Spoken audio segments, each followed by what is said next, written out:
नमस्कार, जय हिंद दोस्तों, आप सबका स्वागत है हमारे YouTube चैनल पेंशन न्यूज 18 पर। इस चैनल पर आपको ईपीएस पेंशन और ईपीएफओ पेंशन से जुड़ी तमाम खबरों के बारे में बताया जाता है। तो हम आपसे निवेदन करते हैं कि हमारे चैनल को सब्सक्राइब करें और बेल आइकन का नोटिफिकेशन ऑन पर कर दीजिए।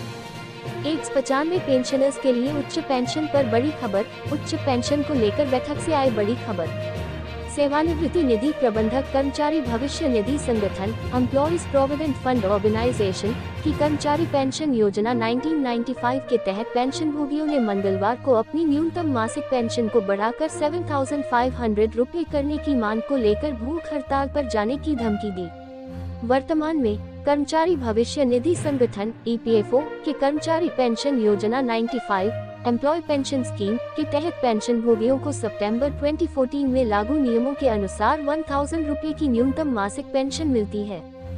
समिति द्वारा मंगलवार को जारी एक बयान में कहा गया, कर्मचारी पेंशन योजना 95 एम्प्लॉय पेंशन स्कीम की राष्ट्रीय आंदोलन समिति के नेतृत्व में पेंशन भोगी राष्ट्रीय राजधानी के जंतर मंतर पर दूसरी अनिश्चितकालीन भूख हड़ताल शुरू करेंगे, जिसमें न्यूनतम पेंशन को बढ़ाकर 7,500 रुपये प्रति माह करने सहित विभिन्न लाभों की मांग की जाएगी।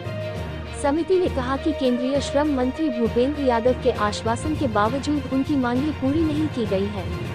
पेंशनर्स का मांगा जा रहा है डाटा। सुप्रीम कोर्ट के फैसले के 1.5 साल बाद भी पेंशनर्स का डाटा सिर्फ हायर पेंशन के लिए मांगा जा रहा है। अब ईपीएफओ ने 31 मई 2024 तक का समय मांगा है। पेंशनर्स का कहना है कि कर्मचारी भविष्य निधि संगठन एम्प्लॉइज प्रोविडेंट फंड ऑर्गेनाइजेशन का कोई भरोसा नहीं है कि वह कब और समय मांगेगा। ईपीएफओ ने अब तक 4 बार समय बढ़ाने की मांग की है। अब ऐसा लग रहा है कि 2024 में लोकसभा चुनाव के बाद ये पूरी प्रक्रिया बंद हो जाएगी। हाई पेंशन को लेकर नया कानून।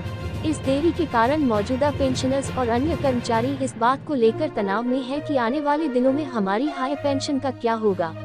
कर्मचारी पेंशन योजना 95 एम्प्लॉय पेंशन स्कीम अब यहाँ तक चर्चा करने लगे हैं कि अगर मौजूदा केंद्र सरकार दोबारा सत्ता में आती है तो सुप्रीम कोर्ट का फैसला नहीं माना जाएगा और केंद्र सरकार हाई पेंशन न देने को लेकर नया कानून लाएगी। 195 पेंशन हाई। केंद्र सरकार ने खुद ही पेंशन योजना बंद कर दी। कर्मचारी भविष्य निधि संगठन एम्प्लॉइज प्रोविडेंट फंड ऑर्गेनाइजेशन के सेवानिवृत्त पेंशनर श्री नामदेव ने कहा कि मौजूदा केंद्र सरकार और उसके कुछ चाटुकार शुरू से ही पेंशन योजना के खिलाफ रहे हैं। उनका बस चले तो पेंशन बंद कर दे। उनका हमेशा से मानना रहा है कि पेंशन एक उपकार है, इसलिए रिटायरमेंट के बाद पेंशन देने की जरूरत नहीं है। इसी तरह की तर्कों के कारण पुरानी पेंशन बंद कर दी गई, सेना में पेंशन भी बंद कर दी गई। अगर मौजूदा केंद्र सरकार इस बार सत्ता में लौटती है तो वह सभी कर्मचारी पेंशन योजना -95 एम्प्लॉय पेंशन स्कीम योजनाओं को बंद कर सकती है। सुप्रीम कोर्ट के फैसले के बाद भी नहीं दी गई उच्च पेंशन। आपको बता दें कि उच्च पेंशन को लेकर सुप्रीम कोर्ट के समक्ष प्रस्तुत सभी साक्ष्यों और तर्कों पर विचार करने के बाद सुप्रीम कोर्ट ने उच्च पेंशन देने का फैसला किया था। फिर भी 1.5 साल बीत गए हैं लेकिन उच्च पेंशन शुरू नहीं हुई है, जबकि इस संबंध में संसद के दोनों सदनों में विपक्षी दलों के सांसद न्यूनतम पेंशन की राशि बढ़ाने में हो रही देरी और उच्च पेंशन पर सुप्रीम कोर्ट के फैसले और निर्देश को शीघ्र लागू करने के खिलाफ विरोध प्रदर्शन कर रहे हैं। केंद्र सरकार को सबक सिखाएंगे पेंशनर्स।